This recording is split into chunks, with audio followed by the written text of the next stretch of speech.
Plan de lectura día 2, mes 12. En Daniel capítulo 9 tenemos uno de los pasajes más complejos de la escritura, por lo que vamos a pasar a revisar, pero partimos con una oración que Daniel hace al darse cuenta de que se ha cumplido el tiempo de la profecía hecha a través del profeta Jeremías en cuanto a los 70 años que iba a durar el cautiverio de este pueblo en Babilonia. Ahora vemos acá que él ve que se van a cumplir los 70 años, que ya se han cumplido, y la reacción que tiene es orar pidiéndole al Señor que sea fiel a esa promesa y se acuerde, a pesar de que ellos no merecen en absoluto misericordia. Y eso nos llama la atención porque si uno tiene un mal concepto de la soberanía de Dios, va a concluir que a pesar de que haya una profecía o que haya palabra de Dios sobre un tema, entonces podríamos decir, bueno, si Dios lo va a hacer de todas maneras, entonces ¿para qué orar por eso? Pero la visión de Daniel, y que es por supuesto la perspectiva bíblica, no lo toma de esta manera la soberanía de Dios, sino que dice, bueno, Dios lo ha prometido, por tanto voy a orar para que Dios cumpla su promesa.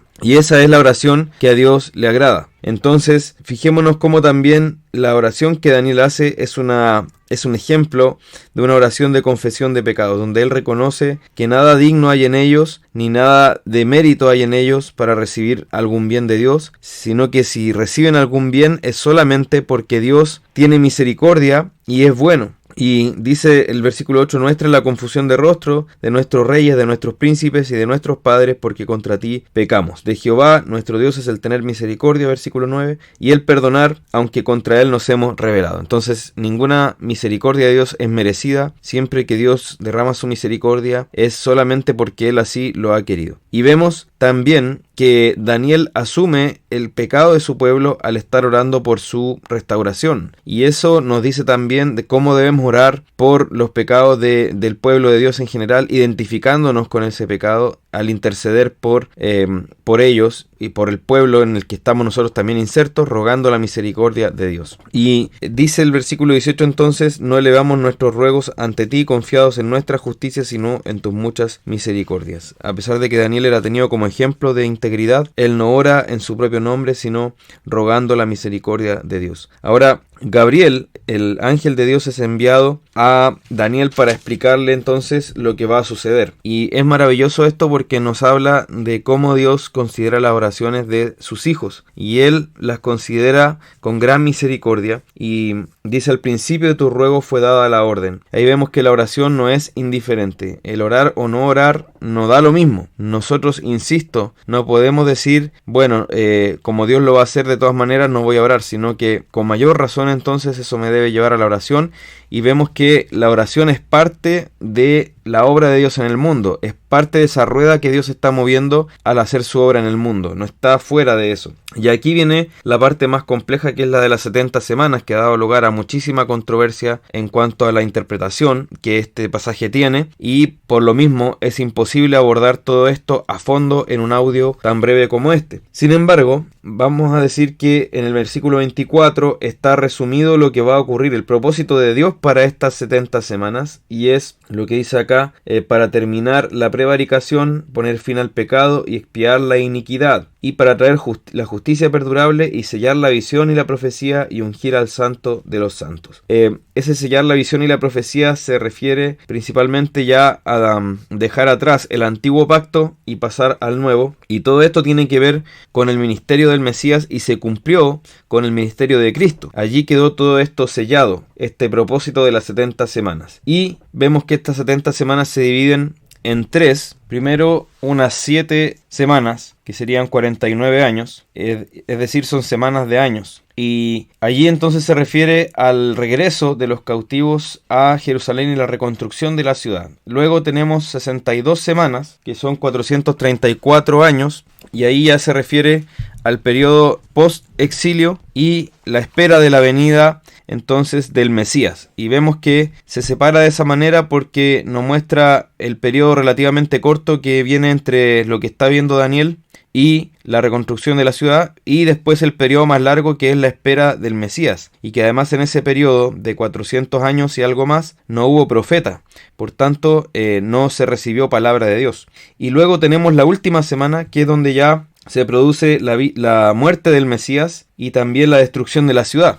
Y vemos entonces que todas estas cosas se cumplieron me refiero con todas estas cosas a las 70 semanas se cumplieron entre el periodo que Daniel recibe la visión y la venida, muerte, resurrección y ascensión de Cristo. Eso es lo que debemos tener claro. Hay una escuela de interpretación llamada dispensacionalismo que dejó pendiente una última semana para el fin de los tiempos, y había un paréntesis entonces, según ellos, de 2000 años entre las primeras 69 semanas y la última. Pero realmente esto no tiene fundamento, y vemos que entonces el que sale en el versículo 27 haciendo un pacto con muchos no es el anticristo como algunos han presentado, sino que es precisamente el Mesías, y que es acá aparece confirmando ya el pacto de gracia o nuevo pacto. Y vemos de todas maneras que esto se cumple de manera ya plena. El propósito ya manifiesto de esta semana, o sea, se hace visible ya con la segunda venida, pero el propósito en sí de las 70 semanas se cumple con el ministerio de Cristo. Y ahí vemos que hay un anticipo, de todas maneras,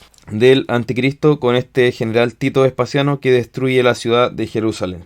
Ahora, después tenemos la visión de Daniel junto al río, en donde también se le aparece lo más probable, que según muchos intérpretes acá, es un Cristo preencarnado, porque además la descripción que se hace en los versículos 5 y 6 es casi igual a la que aparece en Apocalipsis 1 y luego en Apocalipsis 19 hablando de Cristo. Por tanto, Daniel acá tiene que haber visto a un Cristo preencarnado, y vemos cómo Cristo está presente entonces en la vida de su pueblo, en distintos hitos de la vida de su pueblo, y acá está revelando el plan del Señor para los últimos tiempos, aun cuando estamos entonces 400 años antes de Cristo. Y este pasaje también es complejo, ya que aparecen los llamados príncipes de los reinos, en este caso príncipe de Persia, príncipe de Grecia, y eso se refiere a los poderes demoníacos que están detrás de los reinos paganos. Ahora, acá no debemos echar a volar nuestra imaginación. Muchos han dejado volar entonces su creatividad con esto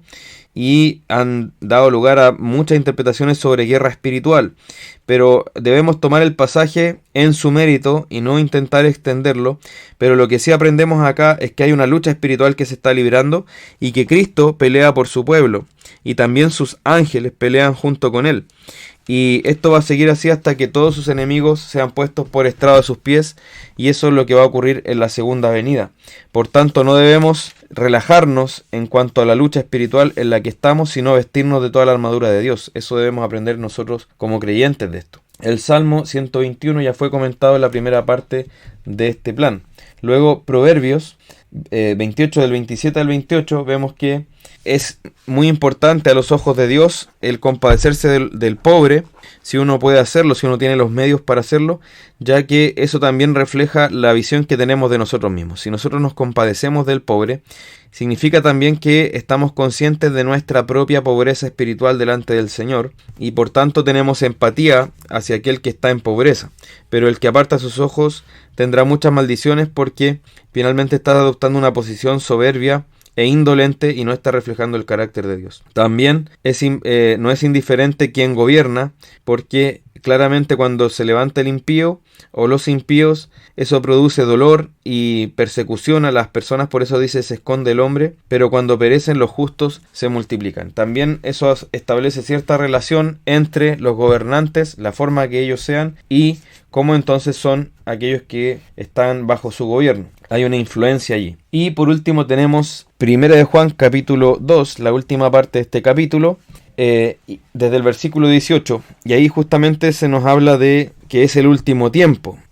Ahí tenemos la claridad, tanto como en varios otros pasajes, de que los autores del Nuevo Testamento estaban en la convicción de que se encontraban en el último tiempo. Y eso es porque el último tiempo está marcado por la venida del Mesías, y eso se produjo con la primera venida de Cristo. Y vemos que se habla del anticristo, porque se relaciona también el último tiempo con el anticristo, y se habla de muchos anticristos. Y eso nos da la interpretación de que, sin perjuicio de que haya un anticristo final, también hay muchos anticristos que tienen ese espíritu de este anticristo final, que de alguna manera anticipan lo que será ese anticristo final y son de la misma cepa, por decirlo de alguna manera.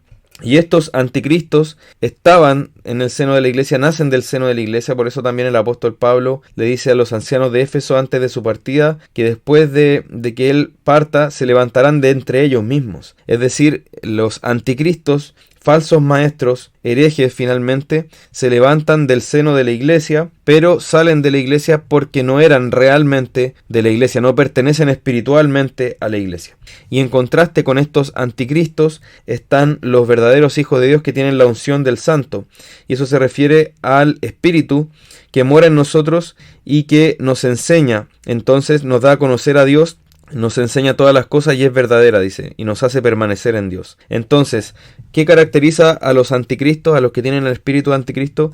Que deforman la persona de Cristo, el ser de Cristo, deforman la enseñanza sobre quién es Cristo y además lo niegan finalmente. O sea, porque obviamente deformar la enseñanza sobre quién es Cristo es negar al verdadero Cristo. Y si niegan al Cristo verdadero, entonces no tienen tampoco al Padre. No hay forma de tener al Padre, de tener comunión con Dios verdaderamente si es que negamos al Hijo que Él ha enviado. Y negarlo, como digo, entonces puede ser por oposición abierta a Él o deformando quién es Cristo. Por eso no podemos llamar hermanos a aquellos que pertenecen a sectas o que son herejes. Y vemos entonces que todo aquel que hace justicia es nacido de Él. Eso es lo mismo que ha venido diciendo ya, solo que lo está diciendo con otras palabras, como cuando dijo todo aquel que dice que le conoce debe andar como Él anduvo. Acá habla de ser nacido de Él, de permanecer en Él. Y por eso nos hace fijarnos, nos hace detenernos. Dice, mirad cuál amor nos ha dado el Padre para que seamos llamados hijos de Dios. Eso tenemos que realmente valorarlo, no darlo por hecho. Él nos ha dado este amor tan grande que nos permite ser llamados hijos de Dios. Y eso nos permite entonces acercarnos a Dios con una confianza familiar, como hijos de nuestro Padre.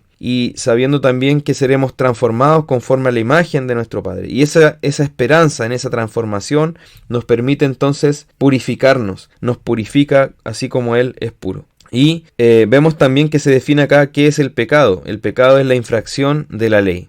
Por eso es tan terrible el legalismo, porque el legalismo inventa pecados. Y eso hace que la persona legalista se ponga en el lugar de Dios al dictar una ley nueva. Y por eso también el otro extremo, que es negar la ley, es tan dañino porque eso implica entonces una deformación de qué es el pecado, o finalmente terminamos concluyendo que no existe el pecado. Pero acá nos está diciendo que hay una ley y que infringir esa ley se llama pecado. Eso es el pecado según la palabra, y el pecado es lo opuesto del amor, porque el que ama a Dios guarda sus mandamientos y el que peca a Dios infringe sus mandamientos, el que peca contra Dios. Y damos gracias a Dios porque Cristo apareció para quitar nuestros pecados, y todo aquel que permanece en Él entonces no va a vivir ya en esa infracción de la ley, no va a perseverar en esa infracción de la ley, sino que va a andar en justicia tal como Cristo anduvo. No por su propia fuerza ni por su propio poder, sino por la gracia de Dios, por esa unción del Santo obrando en Él. Señor les bendiga.